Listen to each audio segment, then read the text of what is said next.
All right, good morning. Today is Thursday, July 19th, and this is our monthly Show Talk call. We've got two presentations today. First, we have Proposify 2.0. The rollout is finally here. We had a bit of a delay as they were getting everything ready for us, and so Proposify 2.0 will be launching later this month, but we've got Pam with Proposify who's going to go over some of the features. We've got Nancy Jones, who's been a beta tester, along with Alicia McCumber, who's couldn't make the call today, but she's been using it so that they could share some of their feedback on how it's gone and some of the things that they like about it and some of the differences. And then we've got Laura Lee Brown, who's got a presentation on warehouse hacks. So she's just got finished with a new warehouse that they, added, I guess last year at some point, but they've been finishing it out, and I think she's got some words of wisdom I think could be really helpful. So I'm going to hand it over to Pam. You're looking at her screen. So Pam, with Proposify. And again, if you could mute your phones, we can hear some background, so that would help. All right, thanks. So Pam, okay. Give it away to you. Thank you very much, Matt. I appreciate that. My name is Pam, everyone. I'm your customer success specialist here with Proposify. In interest of time, I believe I have, 25 minutes, Matt? Does that work? That is correct. Okay. What I am going to do is I'm going to just give you a high-level outline of the new features that 2.0 brings you and explain why those are going to be beneficial to you. So the largest difference you will find within Proposify 2.0 is in the editor. We have worked very hard to make the editor more user-friendly for our customers. The functionality that you enjoyed with 1.0 is still there. It's just some of the elements are now in other areas of the screen, and I can walk you through and show you those so you will have an idea of what to expect. The other thing that we've done is we have made it possible for multiple offices to be under one account by way of workspace. And in doing that, 2.0 enables members of those spaces to hide their content and their proposals from other members. So the existing platform that we're using, 1.0, does not give that privacy currently, and that's why we have separate offices with separate accounts. So what's going to happen is everyone will now fall under the one account, but their proposals will be separate from each other's. Okay? Are there any questions on that? Okay. I think that's great news. I think that was one of the big headaches, frankly, that we had, was just trying to deal with multiple accounts and templates being shared or seen by other locations. So the fact that everyone's going to have their own without the ability to have those issues, I think is a big advantage for sure. I could see that. Is that something that you guys are going to set up, or is that something that we have to click on? No, we are going to set that up for you. So our goal is to take away as much of the work from you as possible so that it'll be a smooth transition. Sweet. Okay. Yeah. So also then, there's like a couple of differences to the settings because of this ability as well to hide content. I don't know really if you'd like me to go through those settings too much, but I think maybe I should show you the other features instead, unless Matt, you want me to go through them. And by the way, Pam, I'm getting some people asking about the link. So it's in the invite. If you look into your agenda, it's in your calendar, and it's also in the email that I sent out to all owners on Monday. So I don't have the link right if I can give it to you, but if you can't find it, look through your email or through your calendar. All right. The go-to meeting? Okay. Sounds good. Thank you very much for that. And the other large addition we have made is we've added custom variables. Essentially what that does is it gives you control over what items auto-populate. So for example, in the past, we were finding some customers said, well, we love that our customers address auto-populates for us, but they have a post office box, and that is not an option. We don't have that as an option in your variables, so we have to manually write that in every time, and it just takes a little more time than we want to spend. So now we've given you the ability to create your own custom variable so that you no longer have to put in that, that tedious work. Okay, so those are the three differences you're really going to find. Okay, so the editor, why don't I show you what the editor looks like.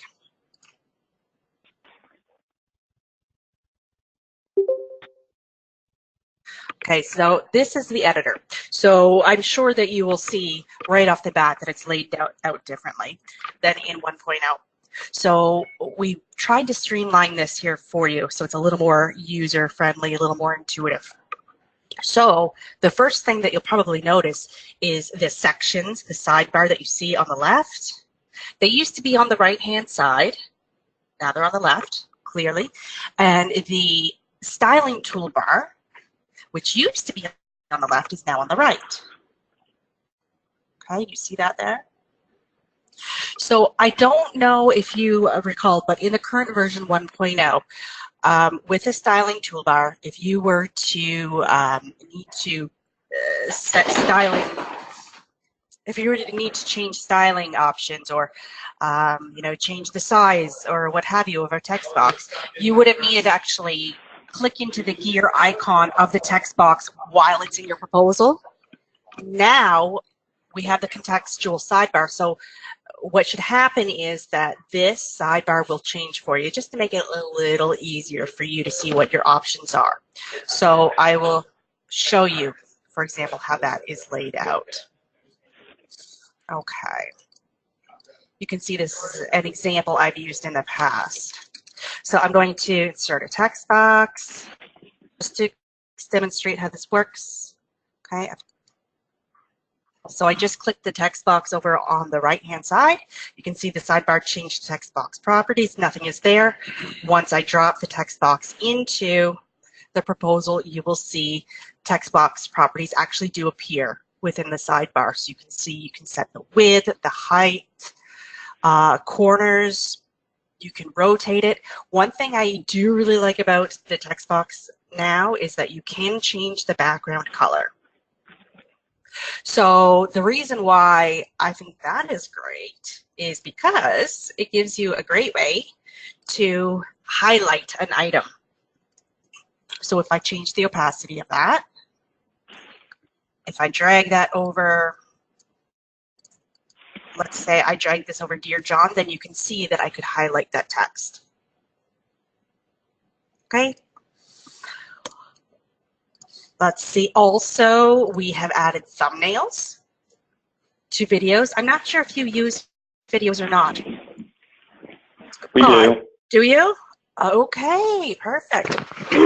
Well, some of the feedback that we received in the past is that our customers liked the videos, but they did not like the way they appeared in the proposals themselves because, as you can see, this video is a black box. So what we've said is, okay, let's work with our customers and try to make these a little nicer for them. So now, if I click on that video, if I go back to, actually, there we go. So when I'm in the video properties, then I can click on Upload Thumbnail. It'll take me to an image. I can choose an image. And there you can see that it has created an image over the video. So it's just a little nicer. Okay. Another thing is that in the past, if our users wanted to copy some text, let's say from a website somewhere, and paste it into their proposal, First, what they needed to do was paste that content into a program such as Notepad, and then strip the content of the coding before they could actually paste that into the proposals. Now you don't need to worry about that. It's a lot easier now. You can just copy that text from somewhere and just drop it straight into your proposal. So our hope is that that will be a large time saver for our customers. Okay. Any questions on what I've shown you so far?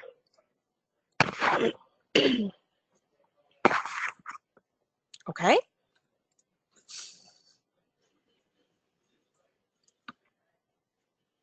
Okay, the fee tables, they have changed a little bit in how they work. I'm going to delete these videos. They haven't really changed that much, so, you know, I hope you don't feel too overwhelmed, but we've tried to make them a little easier for our customers to use. So I don't know if you've ever wanted to insert a fee table into a text box. It was a little hard to do that in 1.0. You would end up having to drop the text box, well, actually resize the fee table in order to get it to fit within a text box. So now I'll show you, you can just insert it straight into a text box. So I'm going to put in a text box. I'm going to resize that. While I'm in the text box, I am going to go to my tables. And I'm going to say, yeah, let's insert a fee table. I'm going to insert that into the table, and there you can go. There you see, it just dropped automatically into the text box.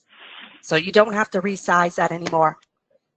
Speaking of resizing, we heard a lot of feedback from our customers that they didn't like using the padding in order to resize the column widths. So now we have made it easier for you to just drag the column lines over, such as you see here. If I click on it and just drag that over, I can resize the columns.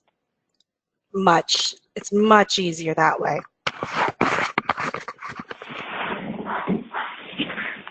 Okay, and the other thing that we did with our fee tables is we have made it possible to have a row, excuse me, of content or text in the table itself. So I'll show you how to do that. This is something many of our customers wanted to be able to do in the past, and it was frustrating to them that they could not do it. So as you see in my table properties, I'm going down to the row properties, okay, the row type.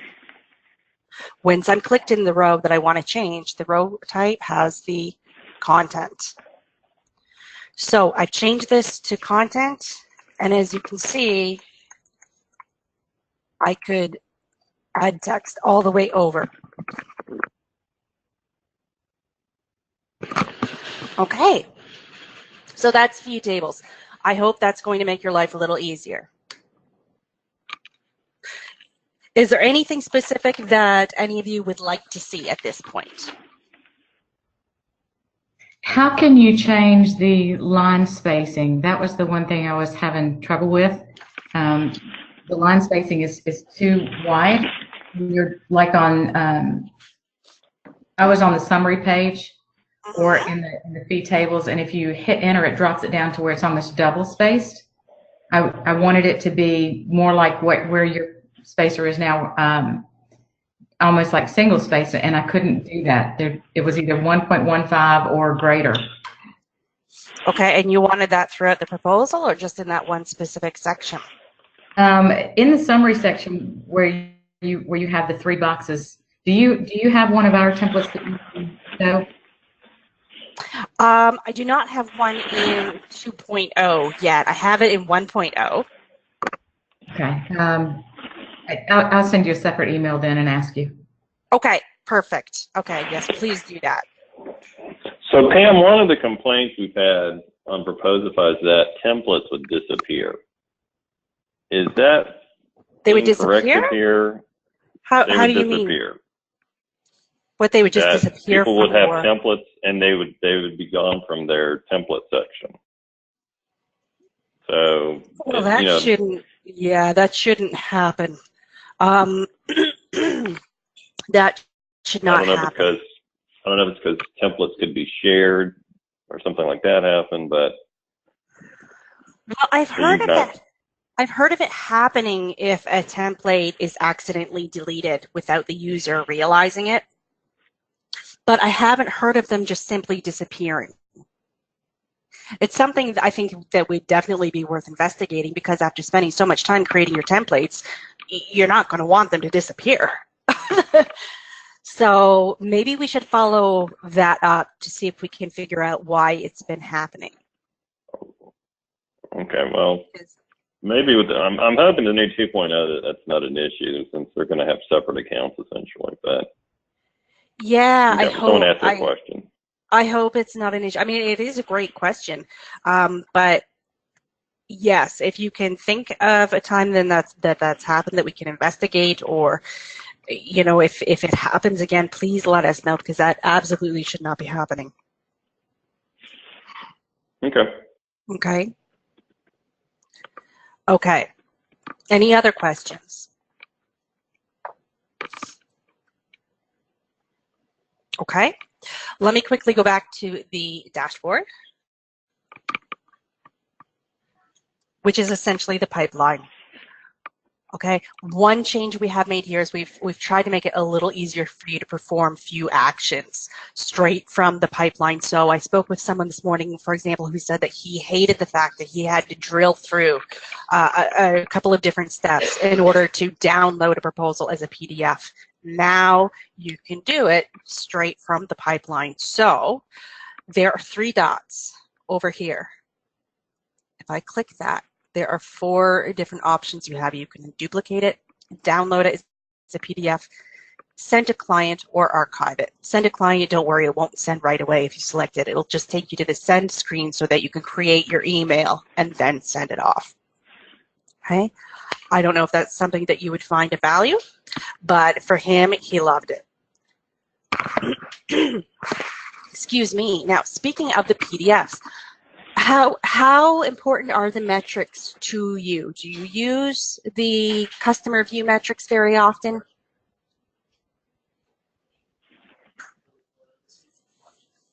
The reason I mention this is because some of our customers have said before, we love the view metrics.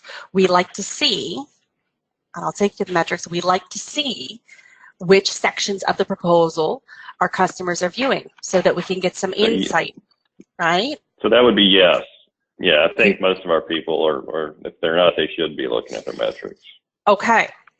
So have you ever had the situation where you went in to view the metrics and then it just looked like your customer had seen it for maybe 1 second and that was it?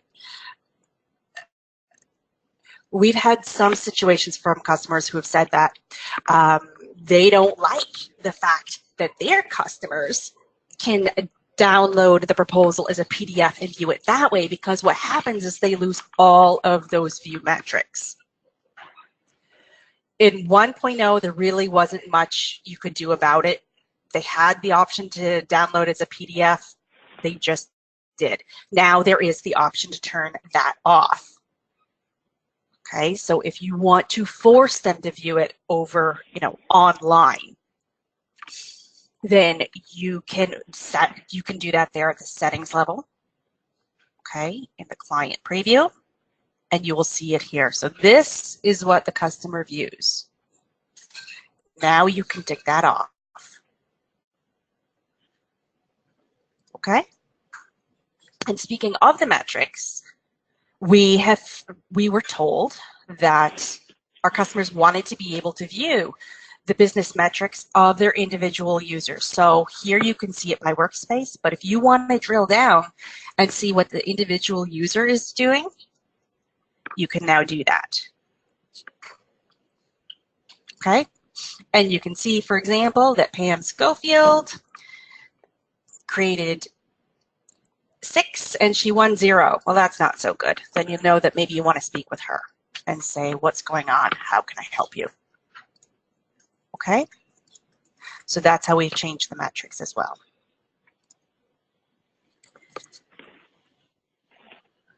Okay. Now, Matt, did you want me to go into the settings and show you how to how to hide the content from workspaces, or would you like me to go through that with you another time?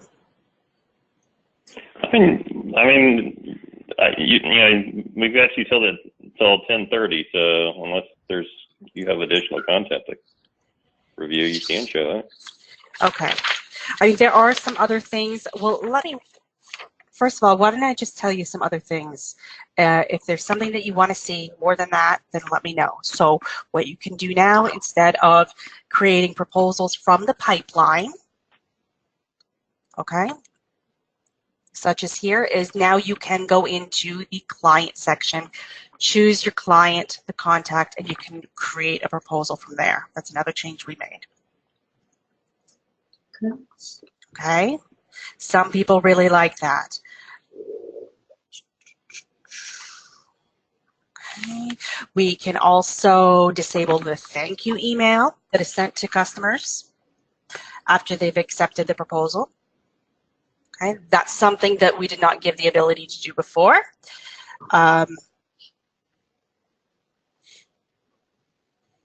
So Brenda Hendricks, y'all are asking these questions and they pop up for like 10 seconds and go away. So I'm unable to get to them. So okay. Brenda Hendricks, what was your question? Yeah, I got a question, Matt. Can you hear me? Yes, I can. Yeah, I can hear you. Okay, great. Pam, I have a couple questions. First of all, I did have a template disappear, which I suspected maybe because we share templates that someone did by accident. And that's something that had really been an issue when I first started using Proposify. It was very discouraging. However, I haven't had it happen in a couple months. So that's one question I have. Secondly, the very end of our proposal templates, there are a couple pages that are excellent. They're about business insurance, workers' comp, that kind of thing. But some of my clients, for me, that's information overload, and I cannot edit those out of my proposals. And so I'm wondering if there's going to be a feature where we can edit those selectively going forward on our proposals. Okay.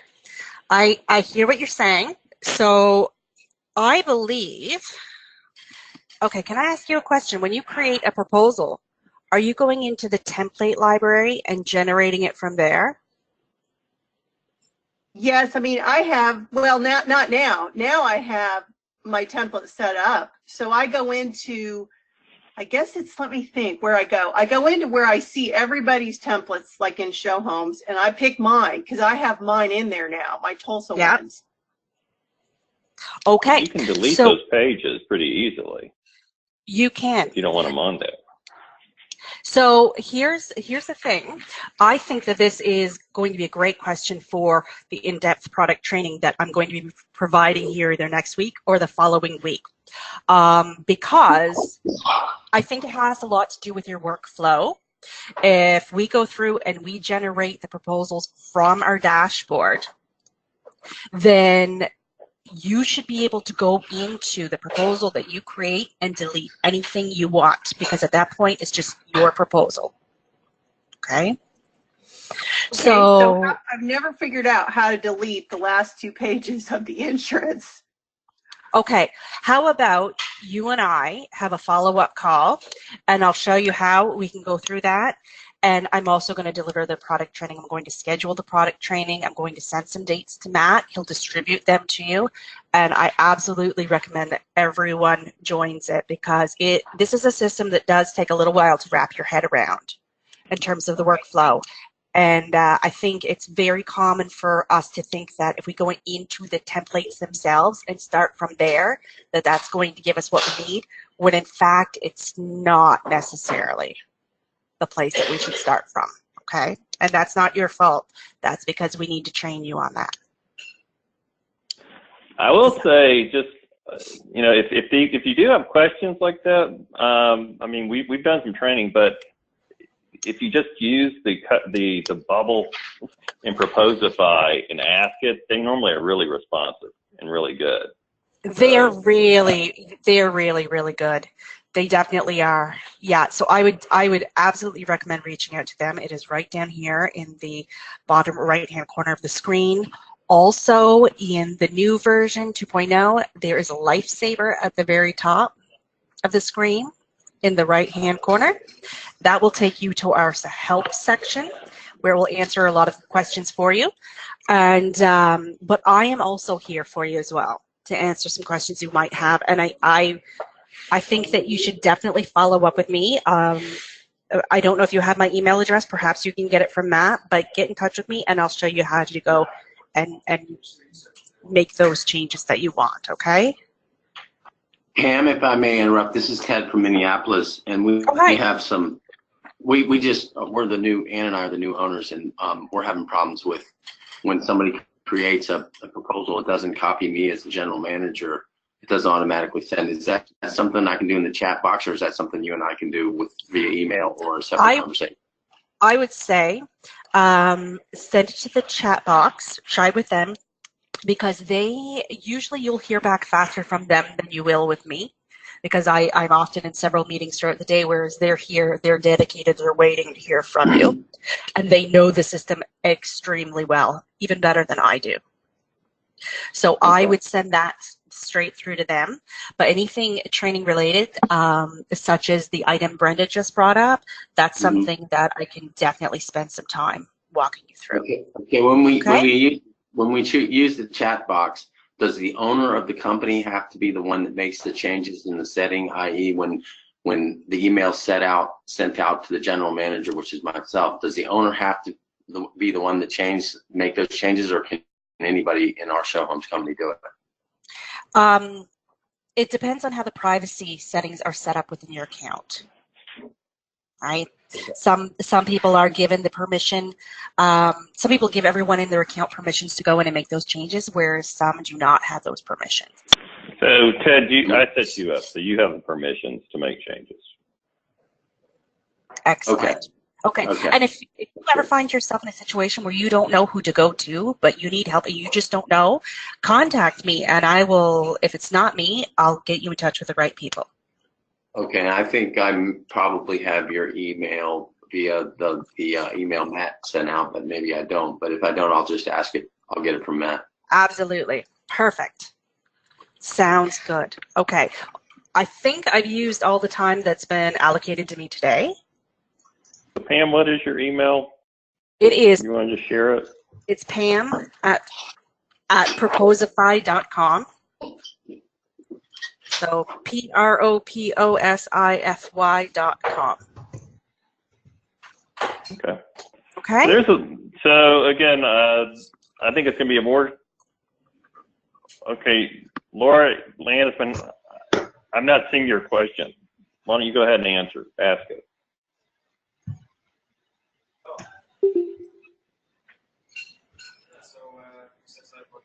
Okay, your question is disappearing. I think they want to know how to delete a page. So do you have time to answer that question real quick? Hey, Matt? Yes. Can you hear me? I have the same question as Laura. I don't think her microphone's working. The question is that when we have proposals, even when they're in our pipeline and there are our own proposals, there are pages and sections that we don't have permission to edit or delete or even rename. And the only way we can get that done is through the chat, but the chat doesn't work if we're working after hours. And for me on the West Coast, that's pretty much all the time. Right. So how do we resolve that? I mean, why do we not have permission to edit and delete pages these are proposals that are in our pipeline. These are not templates. That could be in your settings. It could be set up in your account settings that you cannot edit your proposals. I'll go in and have a look at that to see if that's the case. Because it's random pages. It's not all of the pages in a proposal. It's just certain ones. It's just random pages. And I've worked with the guys back and forth, and they haven't been able to figure it out, and they just go and fix it for me. But that's not a long-term solution. So when you say you've talked to the guys, you mean in support, and they've been able to fix it for you. But you're right. That's not a long-term solution. All right. agree. Yeah, Laura says it's usually the last section before the summary page. I've had it, and for me that's true as well, but I've occasionally had it pop up on other sections too. Okay, I'm going to investigate this for you. Sometimes we'll review it. Sometimes it's like the last row on a page. It's not always the whole page that we need to delete. Sometimes it's just a section of a page that it won't let us delete. Okay. Okay, so what I'm going to do is I am going to look for your conversation history with our support team, and I'm going to go and investigate it to see if I can, figure out what's going on and why. Okay. Great, thank you. So I'm sorry. Can you tell me what your name is again, so I'll know who to look for? This is Catherine Chandler. Okay. And Laura Landisman is the other person.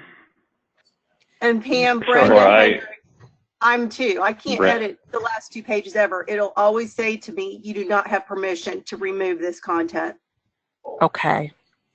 And now I'm also seeing Cheryl Lynn Thomas saying the same thing. Cheryl Lynn Thomas. Okay.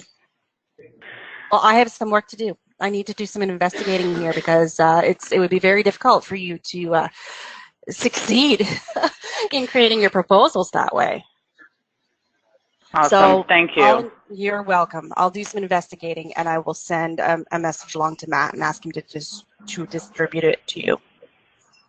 Great. So You're welcome. The migration is going to happen on Sunday, the 29th, I believe. We're doing it on an off day, so it doesn't interfere with your work as much as we can. And so over the next few days, we're going to definitely want you to. We'll have emails with instructions and details on what to go through. And again, whenever there's a migration, there's a chance we're not going to. I don't think it's going to be lost, but there could be some situations where we're going to have to make sure all your information is there, that it's formatted correctly. You may need to delete some of the old material, because I think we may be porting over, like for the contacts, everything that's in there now. So you may need to delete anything that's not yours.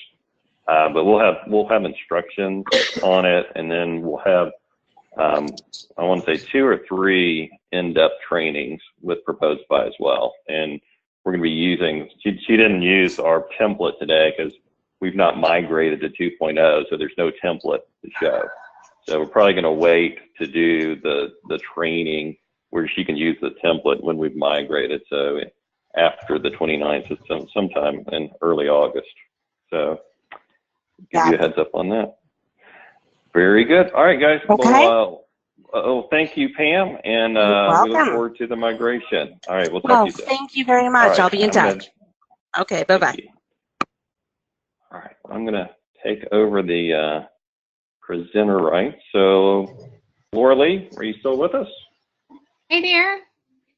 All right, so Laura, you are here. So, Laura Lee Brown, who all of you know well from Show Homes Charleston, has agreed to put together a presentation entitled Warehouse Hacks. I know Laura Lee moved into a new location. How long ago? Was it in the fall, or when did you move? It was fall of 16. Okay, so I think she's got some things that she was going to share, and some tricks and hacks that I know as we do more and more warehouse space, these things can be really helpful. So Laura Lee, I'll be your Vanna White. So just tell me when you want me to turn the page. So I'm just going to go through some of the things that we have discovered or adapted or made use of in our warehouse that might be helpful to you. Some products that you might want to buy or find, and we'll just kind of walk through these one by one.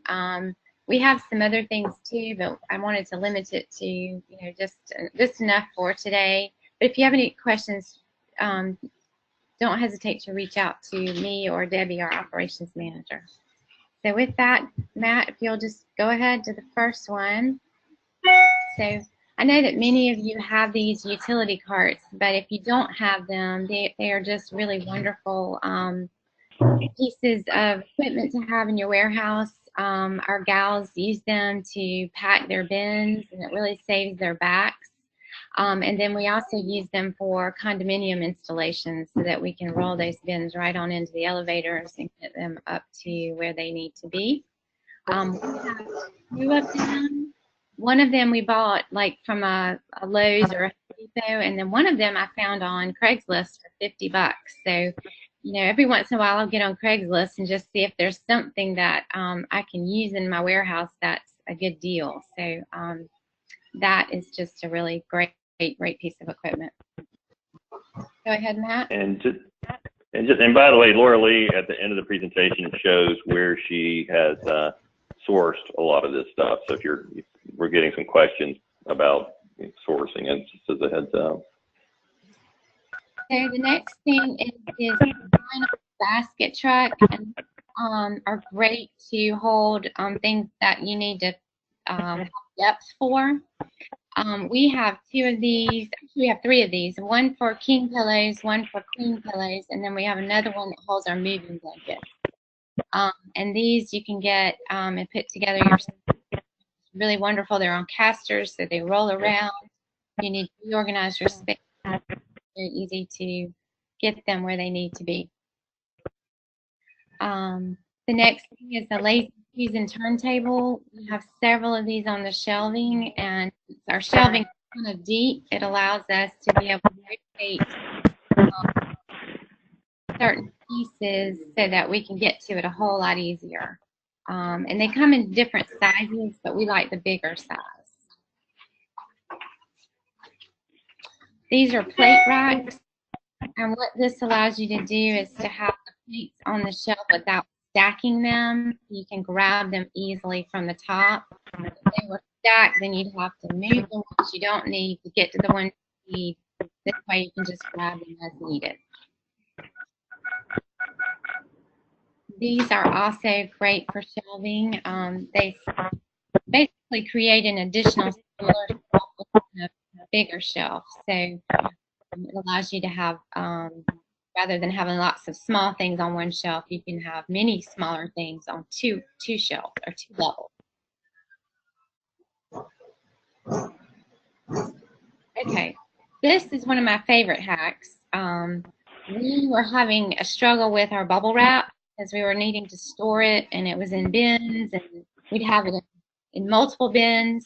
So we just got some great large trash cans, and so all of our bubble wrap is in a trash can, and it's on a caster. So when the gals go down the aisle, they can drag the trash can with them and grab the bubble right out, pack their bins, and they're off to the races. The same thing with blue IKEA bags that we use for pillows and linens. Those are all in the trash can. Everybody knows where they need to be, and put them back where they need to go. The gray trash can we use for these padded mailer sleeves that we have. And I wish I could tell you where to buy them. I have looked all over the internet to try to show you how to buy these awesome sleeves that we have. Coy gets them from his work. They come from my department. So you buy them that I can find, but they're awesome and they're great for padding very delicate items. I do think somebody has their microphone on because we have a lot of feedback.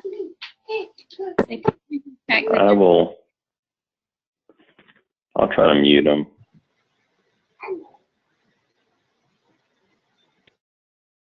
These trash cans are about $75 each, and they're really great, but you have to have them on casters. So just remember that. Go ahead, Matt. Oh, sorry. Okay. So shrink wrap. We use a lot of shrink wrap in our warehouse to wrap upholstery. We also wrap our glass, as you can see from the picture, and then we label that glass with the item that it belongs to. It gives you a better grip on glass, and it keeps the matching pieces together. On the shrink wrap rolls, we number them, so we only use one at a time. Before we did that, we'd have 3 or 4 floating around the warehouse, and nobody knew where any of them were. So we always just use one at a time, and then we know when that one's out to grab the next one.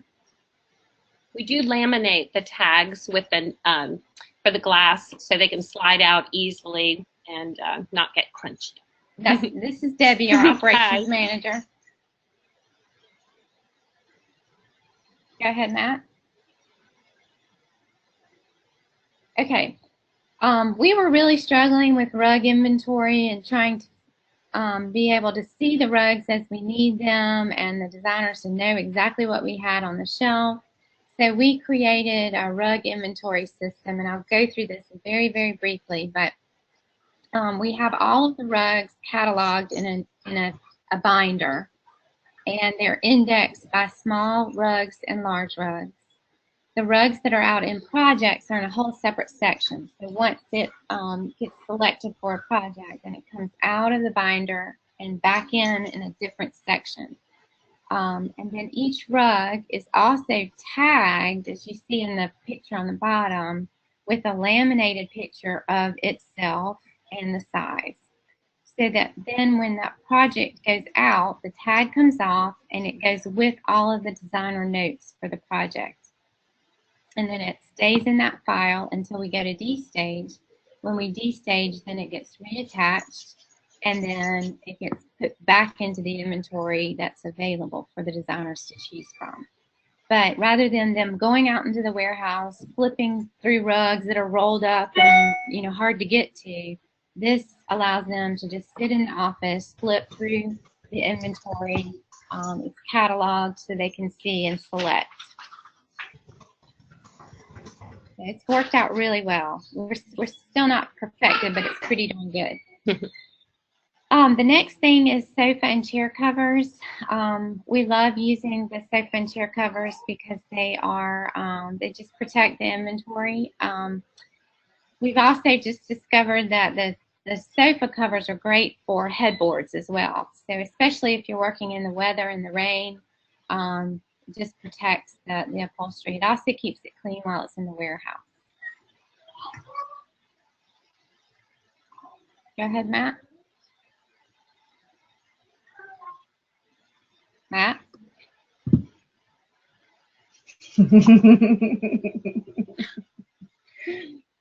I hear somebody laughing. Matt? Matt ducked out. I guess Matt. I suppose that Matt didn't. Oh, I unmuted. Hold on. No, there's a question. Laura Landisman had a question. Okay. Laura, are you? No, Matt has not left the building. I had muted everyone because it's too noisy. Laura, are you there? No, that sounds like a younger version of Laura. I think she had a question on adding tags to the carpets. Okay. Probably what we attach. Yes. We attach them with very large safety pins that we ordered from Amazon. So I think they're like 3 inches long. They're really big and really heavy. Almost like a kilt pin. Yeah. Debbie calls them the kilt pins. Okay, she said thanks. Her microphone's not working. So Okay. go ahead. No. All right. If you can advance it, Matt, that would be great. Okay, lamps. So we have struggled with lamps for years and years and years. We had them with shades and without shades, but we've ultimately decided that we keep the shades on the lamps so that the lamp is always has good integrity.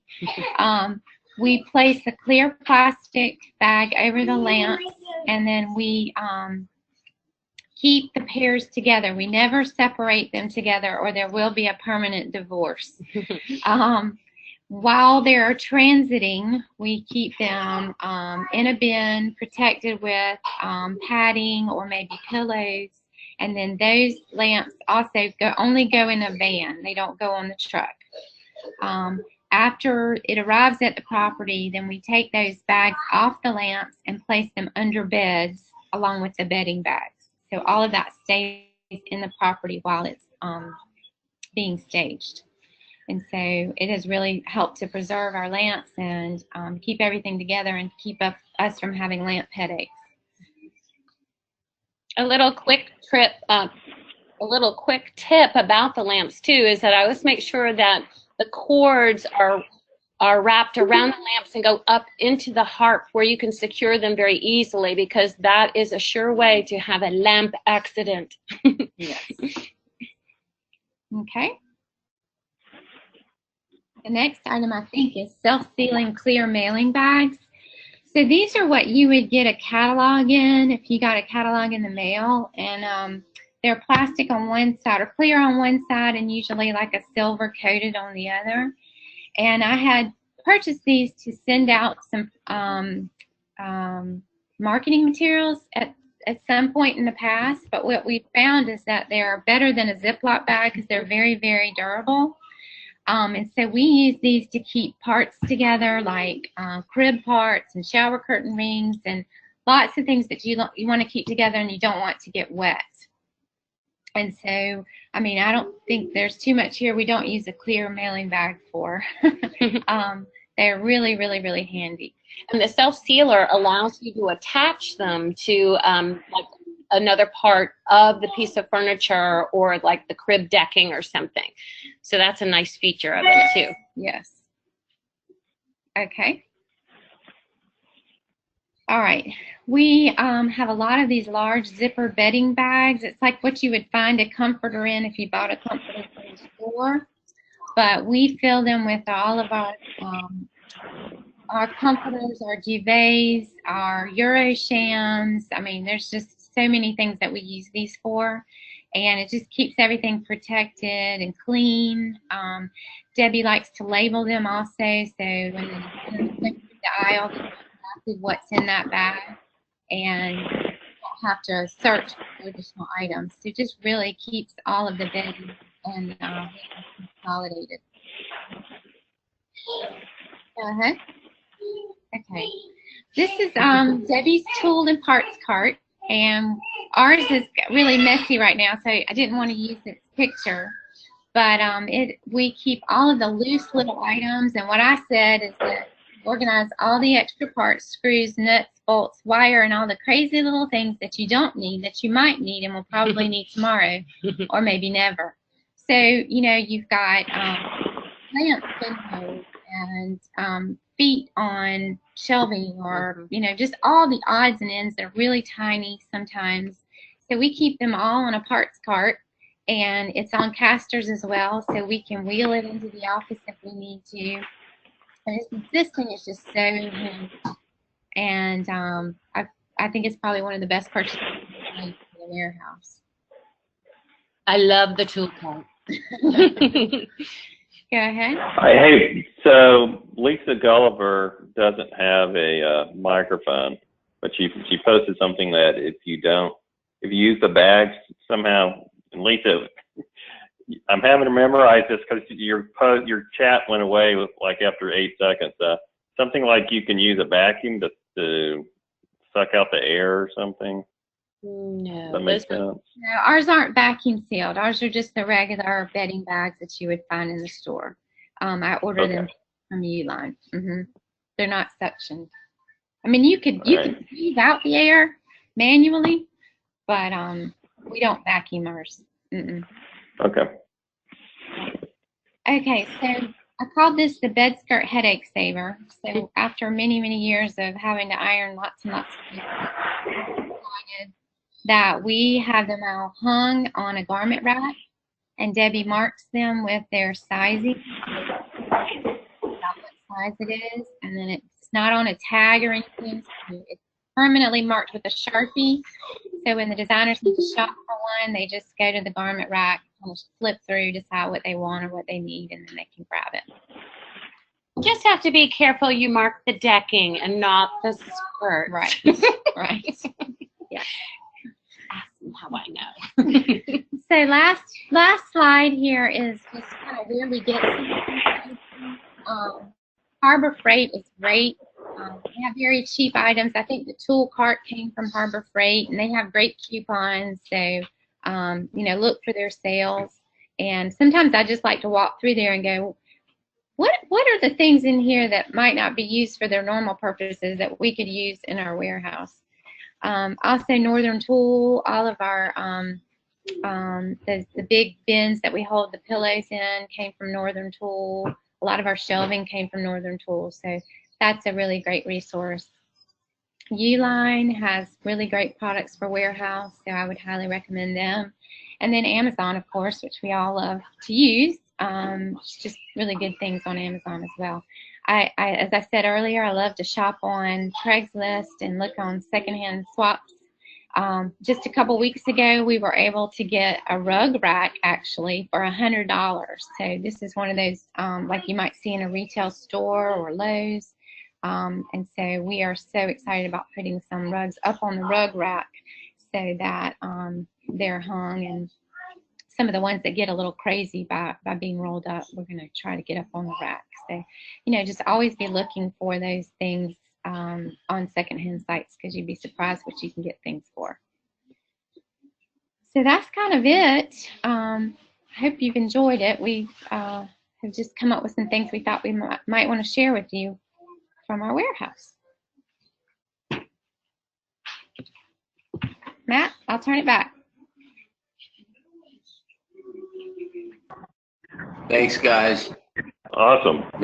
Great job, Laura Lee. I appreciate that.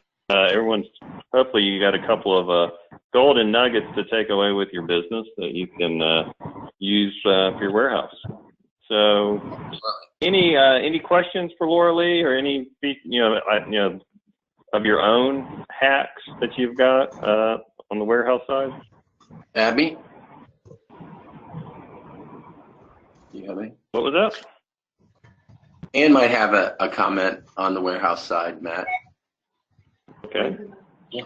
Oh, no, really great job. I think the reason Ted referred to me is I used to manage a real big warehouse, and we sold a lot of these items, and they're all really great. I'm glad to see that you're utilizing them in the warehouse spaces at show homes. It's all the things we can do to get organized and move inventory in and out helps with the process and the flow, and are huge time savers. Well done.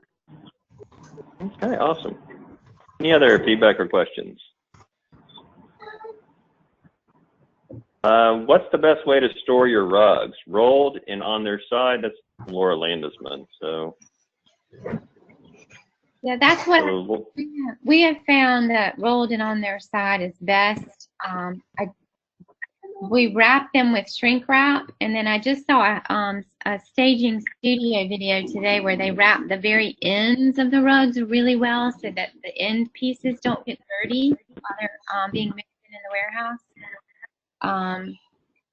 Someone mentioned that they store theirs with the color side out. I don't like to do that because I like to protect the rug. The good side, I like to have that all tucked up. But if that works, that's great. Lisa Gulliver says she has a rug rack and they're awesome. That was her comment. And Mike Callahan, he does his rug side out or something. So either way, I think Lisa Gulliver I bought from a furniture store that was remodeling for $500. So I guess there are rug racks, and again, just racks in general. Question was, what's the best way to store mattresses? Laura Lee, Have I spelled that right? I haven't figured that one out yet. So if someone has an answer to that one, I'd love to know. Mike Callahan, you've got a system for mattresses, don't you? You still on there? But Mike says we lay them on carpet and then stack them up. Are you still there? Yeah, I don't know if am I vocal? Can you hear me? We can hear you. We can hear you. As far as the rugs, we do stack those on carpet and then stack them up. We only wrap the ends, as Laura Lee had said, just because sometimes we wrap them well. But as far as mattresses, we actually stack them on end, mark them whether they're queen, king, twin, full. That gets a little confusing when you're looking at 15 feet of them, which they are. So we just use a Sharpie and just mark it with an F or a Q or whatever. And we stack them as long. We've got a carpeted area. They lean against a support pole, and then we can actually stack them vertically, and then we can put some on top as well. And like in a case like now when everything's selling so fast and coming back way too quick. Okay. That sounds like a good way to do it. Any other questions? Okay. Well, Laura Lee, I appreciate that, and Debbie and your group. So I think this is a great topic. So I think everyone got a lot of good information. So we are going to be sharing the presentation as well as the video as well as Laura Lee's presentation. One last thing before we break. The new staffing policy with the oh, you got a compliment. Awesome, Laura Lee from Laura Landisman. So you give you a big thumbs up. If you have not gone into FranMan into your employee section and updated the hours for your staff, if you could do that, I think we put a deadline of this coming Monday. If you have any questions how to do it, I created a video that we sent out a couple of times, but again, if you could go through that, and if you've done it once in the past, just so you're aware, they're still there, but it's all under sales. So you need to put the hours into the appropriate category. So if you've not done that, if you could do that in the next couple of days, that would help us out. So awesome. Well, a lot of great content. We'll be posting this video shortly. So everyone Matt, have a great. Matt. Yes. Matt. Yes. Matt. Fred Yes. from Raleigh. Do me a favor. Can you give me the exact status of the ad fund status? I know the FAC has done a lot of work interviewing a lot of franchises, made a number of recommendations to you. Could you give me an update status on when we can expect that? It's been over 90 days. You're wanting a status on what specifically, on the expenditures? No. Over 90 days ago, you terminated all reimbursements for the ad fund. The ad fund has now been reimbursed. We're paying $60,000, $70,000 a year to corporate. We'd love to know what your plan is for the ad fund for the franchises. The recommendations that we made to the FAC were that they would recommend that every market is different and that every reimbursement for a franchise to be truly successful needs to be based on what they need in their market. And to that extent, there are a number of pre-approved from the last couple of years. And I think the recommendation should be that whatever works that's approved by corporate, we start a reimbursement plan now that we have funds in the ad fund to be used. Well, I mean, again, this is probably a different call, but I mean, as far as the ad fund, we have a plan for the ad plan for the ad fund that we sent out this spring. As far as additional expenditures, if you're asking for that, you know, the ad fund's not in a deficit, but we're not going to be in a position to make major changes to the current expenditures till the next calendar year. So I'm sorry, the last I did, heard is that corporate terminated all reimbursements, and I haven't heard a word about what is planned for this year. Well, we sent out the ad fund plan that we had, at least that version of it, and we make changes to ad fund all the time. We sent that in March. You know, we can send you an additional ad fund update with where we are. You know, part of the ad fund is that the house reimbursements, we're taking a larger percentage than we realized. Plus, we've had a decline in revenue, and so I understand that we've terminated. As far as I know, the last I heard is there is no reimbursement for anything, rentals, adfinitely, any of that. And I had a call from the FAC members interviewing as their proposal back to you what we can expect for 2018 for what the ad fund is going to pay for. And recommendations were made that since every market is different, that there would be a dollar value allowance to each franchise per year to be used for whatever is approved by corporate, like the answering service, things like that. Well, they brought that to that. We've not made a decision on it, but you know, the reality, Fred, is that there's not additional funds in the ad fund that we could send to each market for additional reimbursement programs in fiscal 2018. Now, the house reimbursement program, you know, it's winding down, and that's going to free up some money. But you know, the reality is, have been spending beyond what the ad fund brings in for the last 2 years because we had a surplus. We can't get into a deficit with the ad fund. So we can send we can send an update with what's going on with the ad fund. We sent an early presentation of the ad fund in March, which I can resend to you. But again, they brought that up on our call, I don't know, a month or so ago, and we thought it sounded intriguing. But at this point, we're going through and we're going through all the stuff we spent money on. We are still with Adfinitely. We didn't get rid of Adfinitely, so that's continuing. We have DocuSign, but for a lot. I'm paying $300 a month to Adfinitely for a program that I signed up for because my understanding corporate wasn't paying for any of that. Well, no, you're paying for a different program. We're paying for local listings and for Google My Business and for Google programs with Adfinitely.